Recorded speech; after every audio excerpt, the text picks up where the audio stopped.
الله الرحمن الرحيم. الحمد لله رب العالمين، والصلاة والسلام على سيد الأنبياء والمرسلين محمد وآله وأصحابه أجمعين. أما بعد، فأعوذ بالله من الشيطان الرجيم. بسم الله الرحمن الرحيم. اهدنا الصراط المستقيم.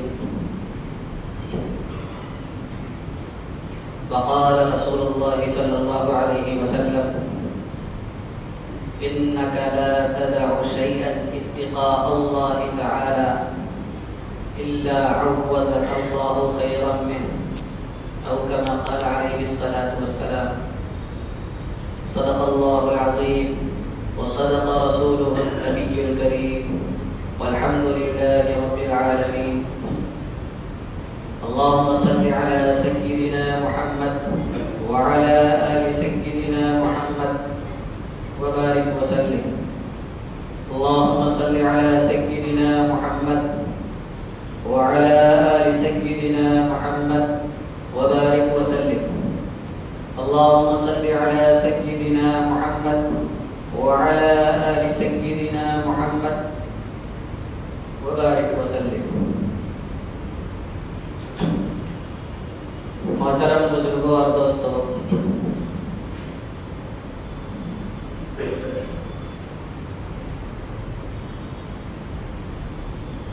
اللہ کے نبی صلی اللہ علیہ وسلم کو جس زمانے میں مبعوث فرمایا گیا اور جس زمانے میں آپ کو نبی اور رسول بنا کر بھیجا گیا، تو آپ کی آمد سے پہلے والے زمانے کو زمانے جاہلیت کہتے ہیں.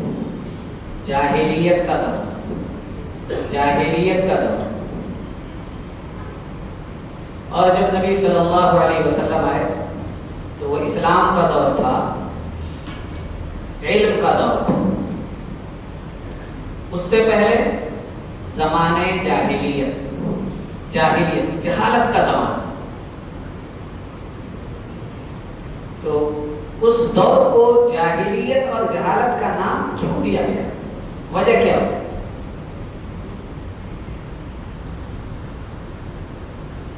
حالانکہ اس زمانے میں زنا عروج پر تھا. ہر طرف معاشرے میں ہر طرف زنا کا بازار گرم تھا.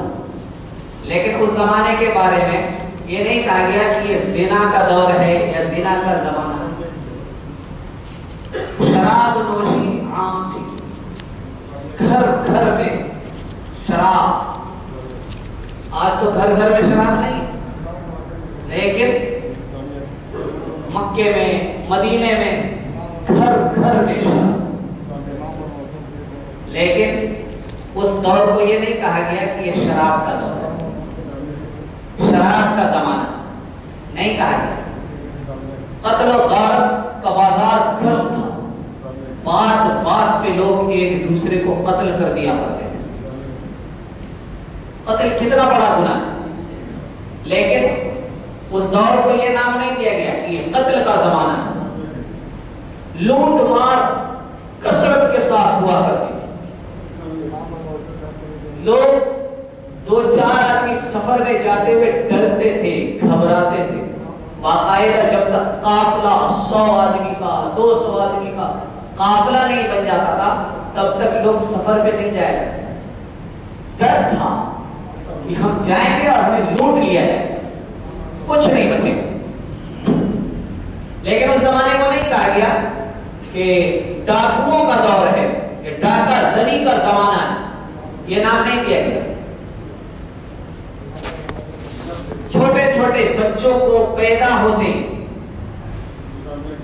زندہ دفن کر دیا کرتے تھے، قتل کر دیا کرتے تھے، مار دیا کرتے تھے. بچیوں کو بھی زندہ دفن کرتے تھے اور مارتے تھے، اور لڑکوں کو بھی زندہ دفن کرتے تھے. دونوں کام ہوتا تھا. یہ نہیں عام طور پہ لوگ صرف یہ جانتے ہیں کہ بچیوں کو اور لڑکیوں کو زندہ دفن کرتے تھے، لیکن علامہ ابن کثیر نے تفسیر ابن کثیر میں یہ بات وضاحت کے ساتھ لکھی ہے کہ لڑکیوں کو بھی مارتے تھے اور لڑکوں کو بھی مارتے تھے.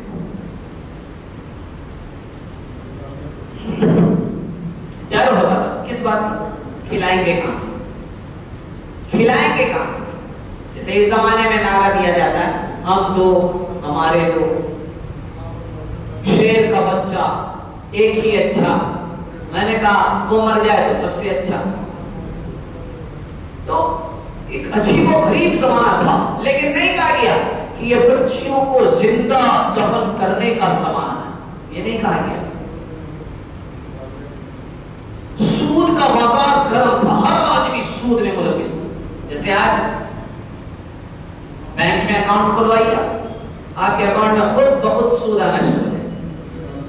تو یہ تو آپ چاہیں نہ چاہیں لیکن اس میں مبتلا ہے. لیکن اس زمانے میں باقاعدہ لوگ چاہتے تھے بالقصد. سود کا بازار گرم تھا، لیکن نہیں کہا گیا کہ سود کا دور ہے. ظلم کا بازار گرم تھا، لیکن نہیں کہا گیا کہ ظلم کا دور اور ظلم کا زمانہ.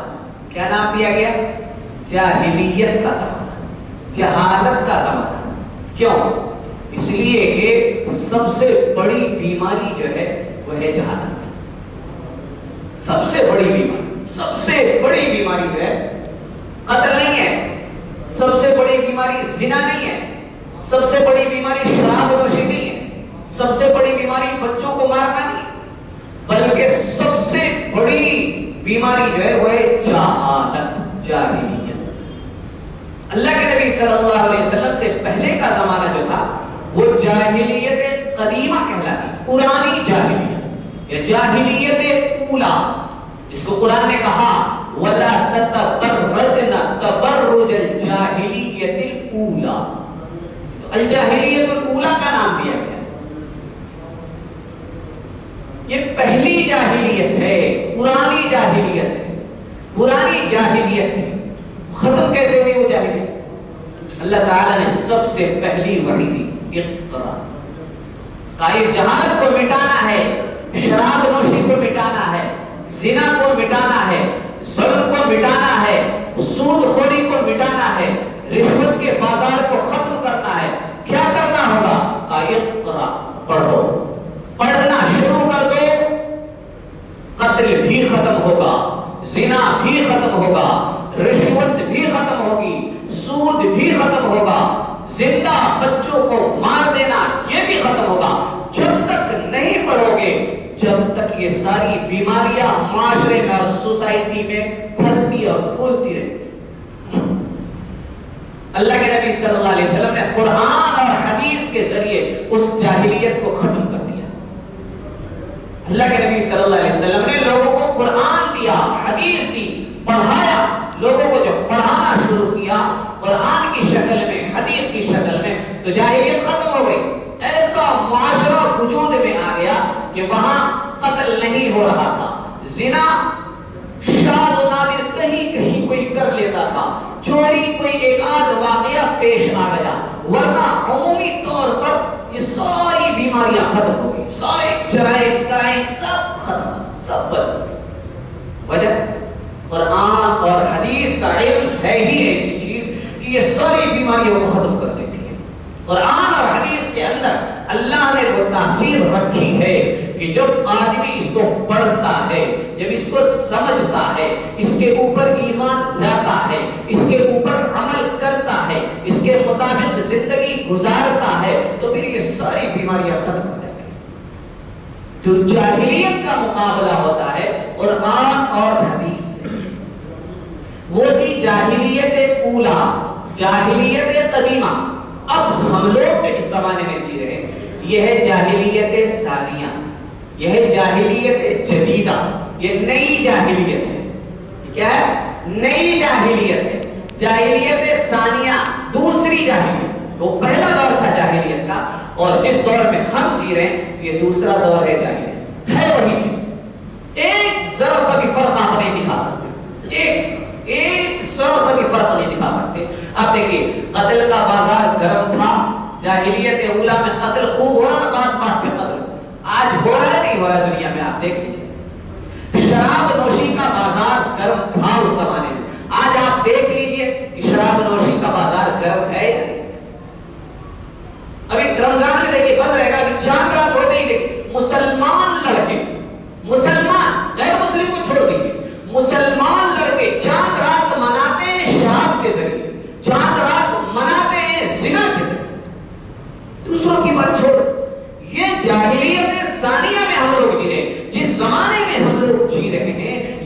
جاہلیت کا دور ہے، جہالت کا دور ہے، غلط فہمی میں مبتلا ہے، غلط خیال، غلط گمان ہمارے دل میں بس گیا ہے کہ ہم لوگ ایجوکیشن کے دور میں جی رہے ہیں۔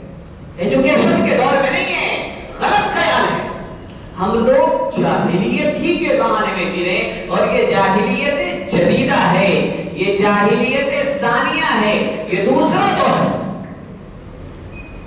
یہ نیا دور ہے جاہلیت کا۔ دیکھیے بچوں کو زندہ دفن کیا جا رہا تھا، کہ اس زمانے میں بچوں کو زندہ دفن نہیں کیا جاتا۔ آپ کہیں گے کہ کہیں کوئی قبرستان ہم نے دیکھا نہیں کسی بچے کو یا بچی کو زندہ دفن کرتے ہوئے۔ جی ہاں، اس زمانے میں جاہلیت والوں نے ترقی نہیں کی تھی، اسی لیے بچہ جب باہر آتا تھا، بچی جب باہر آتی تھی تب اس کو قتل کرتے تھے۔ اس زمانے کے لوگ تو پیٹ میں ہی مار دیتے ہیں، پیٹ میں ہی مار دیتے ہیں۔ وہ جاہلیت بڑی تھی یا یہ جاہلیت بڑی ہے؟ سوچ لیں آپ، حمل کو روکنے والی گولیاں کھاتے ہیں یا نہیں کھاتے؟ کیوں؟ تاکہ بچہ پیدا نہ ہو۔ نسبندی کراتے ہیں نہیں کراتے ہیں؟ کیوں؟ تاکہ بچہ پیدا نہ ہو۔ تو جو وہ جاہلیت والے کر رہے تھے وہی کام ہم لوگ بھی کر رہے ہیں، ہمارے معاشرے میں، ہماری سوسائٹی میں، ہمارے زمانے میں بھی ہو رہا ہے، بس ذرا ترقی یافتہ شکل ہے اس کی۔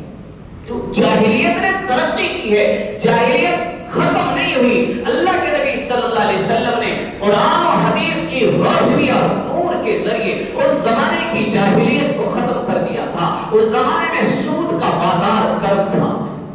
جب اللہ تبارک و تعالی اور اللہ کے رسول صلی اللہ علیہ وسلم نے اعلان فرمایا کہ سود تو حرام، تو اس زمانے کی جاہلیت والوں کا کیا جواب تھا؟ انما البیع مثل الربا، انما البیع مثل الربا۔ کیا کہتے ہیں؟ یہ جو بزنس ہے، بینک خرید و فروخت، تجارت جو ہے، یہ بھی سود ہی کی طرح ہے۔ یہ نہیں کہا انہوں نے، دیکھیے کیسے انہوں نے کہا، یہ نہیں کہا کہ سود جس کو آپ حرام اور ناجائز کہتے ہیں، جس سے آپ ہمیں روک رہے، وہ سود بھی تو تجارت کی طرح ہے، یہ نہیں کہا، بلکہ کیا کہہ رہے ہیں؟ بزنس بھی سود کی طرح ہے۔ گویا کہ سود جائز ہے اور بزنس یہ بھی جائز ہے۔ کیوں؟ اس لیے کہ سود جائز ہے۔ الٹا ہونا یہ چاہیے تھا کہ وہ کہتے کہ سود بھی تجارت کی طرح ہے، یہ کہنا چاہیے تھا، لیکن انہوں نے اس کو الٹ دیا اور کہا کہ تجارت اور بزنس جو ہے وہ بھی سود ہی کی طرح ہے۔ تو الٹا جب کر دیا جاتا ہے کسی وقت، اگر یہ کہا جائے کہ میرا بیٹا جو ہے چاند کی طرح خوبصورت ہے، ایک تو یہ طریقہ ہوا۔ دوسرا یہ کہا جائے کہ چاند جو ہے وہ میرے بیٹے کی طرح خوبصورت ہے، تو زیادہ خوبصورتی کس میں؟ زیادہ خوبصورتی اس میں نہیں کہ چاند جو میرے بیٹے میں، چاند کی خوبصورتی کم ہے، میرے بیٹے کی زیادہ ہے۔ انہوں نے یہی کہا کہ بزنس جو ہے وہ بھی سود ہی کی طرح ہے، کہ سود اصل ہے اور بزنس جو ہے بعد میں جائز ہوا، اس کے اندر سود کے اندر جواز زیادہ ہے۔ آج بھی یہی باتیں چل رہی ہیں، آج بھی یہی باتیں چل رہی ہیں، آج بھی سود کو طرح طرح سے نئی نئی شکلیں، پتہ نہیں کتنی شکلیں معاشرے میں پھیلی ہوئی ہے سود کی، کہ انسان اس کو سود سمجھنے کو بھی تیار نہیں، اور کہتا کیا کہ نہیں جناب ہم تو ایجوکیشن کے دور میں، ایجوکیشن کا دور نہیں، غلط فہمی، غلط خیال، غلط سمجھ رہے ہیں، ہم جو ہے جاہلیت میں جی رہے ہیں، جاہلیت ہی کے دور میں جی رہے ہیں، یہ جاہلیت ثانیہ ہے۔ اگر اس جاہلیت کو ختم کرنا، اگر اس جائے تو وہی طریقہ اختیار کرنا پڑے گا، اقرا، وہی اقرا، پڑھو، پڑھنا پڑے گا۔ کیا پڑھنا پڑے گا؟ کیا اللہ کے نبی صلی اللہ علیہ وسلم نے ڈاکٹری کے ذریعے اس زمانے کی جاہلیت کو ختم کیا؟ نہیں جناب، ڈاکٹری جاہلیت کو ختم نہیں کر سکتی۔ کیوں؟ اس لیے کہ ڈاکٹر کو خود یہ سارے کام سب کر رہا ہے، ڈاکٹر جو ہے خود یہ سارے الٹے سیدھے کام کر رہا ہے، وہ کیسے جاہلیت کو ختم کرے گا؟ کیا کوئی بزنس میں جاہلیت کو ختم کر سکتا ہے؟ نہیں۔ پولیس والے بن جائیے تو خود رشوت کو بڑھاوا دے رہا ہے، وہ کیسے جاہلیت کو ختم کر سکتا ہے؟ جاہلیت ختم ہوگی اسی چیز کے ذریعے جس چیز کے ذریعے پہلی مرتبہ جاہلیت ختم ہوئی وہ ہے قرآن اور حدیث. قرآن اور حدیث. جب تک قرآن اور حدیث کو مضبوطی کے ساتھ نہیں تھامیں گے تب تک جو ہے یہ جاہلیت ختم نہیں ہو سکتی. اس جاہلیت کا مقابلہ ہم نہیں کر سکتے. ہم لوگ پتہ نہیں کیا کیا طریقے ڈھونڈتے کہ اس طریقے سے قوم ترقی کرے گی, اس طریقے سے قوم ترقی کرے گی, اس طریقے. کوئی طریقہ نہیں ہے قوم کی ترقی کرنے کا. ہماری قوم مسلم جو نبی صلی اللہ علیہ وسلم کی امت ہے, اس کی ترقی کرنے کا صرف ایک ہی راستہ ہے, صرف ایک راستہ, باقی کوئی راستہ نہیں. بزنس میں کتنی ہی ترقی کر لیجیے, میں تو کہتا ہوں کہ مسلمان جتنے بھی دنیا میں بستے ہیں ہر مسلمان ارب پتی ہو جائے تب بھی مسلمان کی ترقی نہیں ہو سکتی. بلکہ ہر مسلمان ڈاکٹر بھی ہو, انجینئر بھی ہو, سائنٹسٹ بھی, ہر چیز بہت بڑا بزنس مین بھی ہے. ایک ہی آدمی بزنس مین بھی ہے, ڈاکٹر بھی ہے, انجینئر بھی ہے, سائنٹسٹ, پھر بھی مسلمان کو ترقی نہیں ملے گی. یہ اللہ کا ضابطہ ہے, یہ اللہ نے ضابطہ بنا دیا. کائن الارض یرثها عبادی الصالحون. کیا کہا؟ ڈاکٹر کو وارث نہیں بناؤں گا اس دنیا کا, انجینئر کو وارث نہیں بناؤں گا, کسی سائنٹسٹ کو نہیں, کسی بزنس مین کو وارث نہیں بناؤں گا. ان الارض یرثها عبادی الصالحون. جو میرے بندے ہوں گے, الصالحون, جس کے اندر کیا ہوگی؟ صلاح, اچھائی ہوگی, جو نیک اعمال کرنے والے پاک صاف ستھرے بندے, اللہ کے پیارے لاڈلے بندے ہوں گے. اللہ نے کہا انہی کو میں اس زمین کا وارث بناؤں گا, اس زمین کا مالک میں ان کو ہی بناؤں گا. جب ہم ایمان اور اعمال سے محروم ہو گئے, ہم نے جاہلیت کو اختیار کر لیا, اللہ نے ساری چیزیں چھین لی. قربانی دینی پڑے گی. اللہ کے نبی صلی اللہ علیہ وسلم نے فرمایا انک لا تدع شیئا اتقاء اللہ تعالی. اگر تم کسی چیز کو بھی اللہ کے خوف اور اللہ کے ڈر کی وجہ سے چھوڑ دو گے تو الا عوضک اللہ خیرا منها, اللہ اس سے بھی اچھی چیز تمہیں دے گا. اللہ کے ڈر سے اگر ہم کسی چیز کو چھوڑتے, کیوں چھوڑ رہے؟ اللہ کا ڈر, اللہ کا خوف ہمیں چھوڑنے پر اگر آمادہ کر دے. اللہ سے ڈر کی وجہ سے کسی غلط چیز کو ہم چھوڑ دیتے ہیں تو پھر اللہ اس سے بھی اچھی چیز ہمیں دے گا.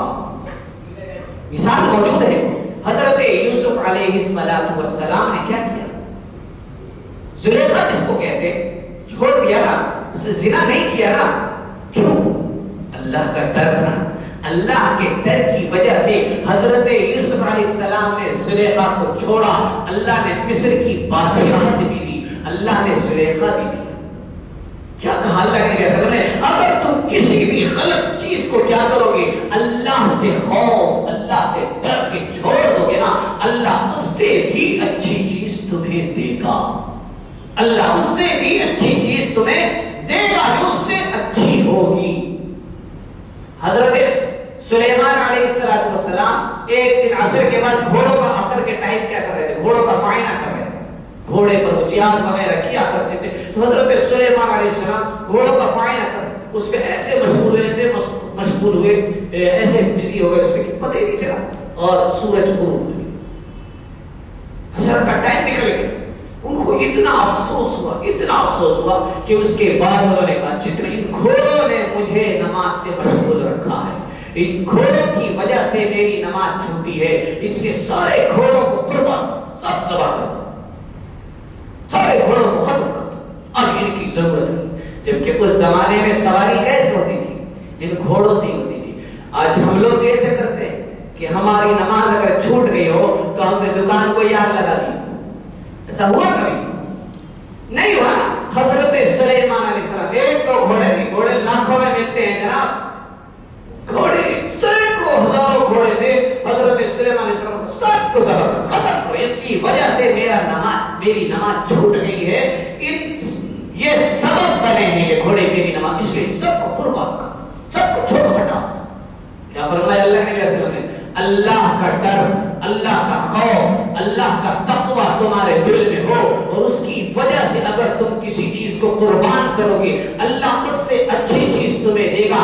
اللہ نے حضرت سلیمان علیہ السلام کے لیے ہوا کو مسخر کر دیا کہ گھوڑے کی سواری تم نے قربان کی ہے میرے لیے، میں تمہارے لیے ہوا کو تمہارے قبضے میں دیتا ہوں۔ ہوا کو حکم دیا کرتے تھے، ہوا انہیں اڑا کر کے جہاں جانا چاہتے تھے پہنچ جائے کرتے۔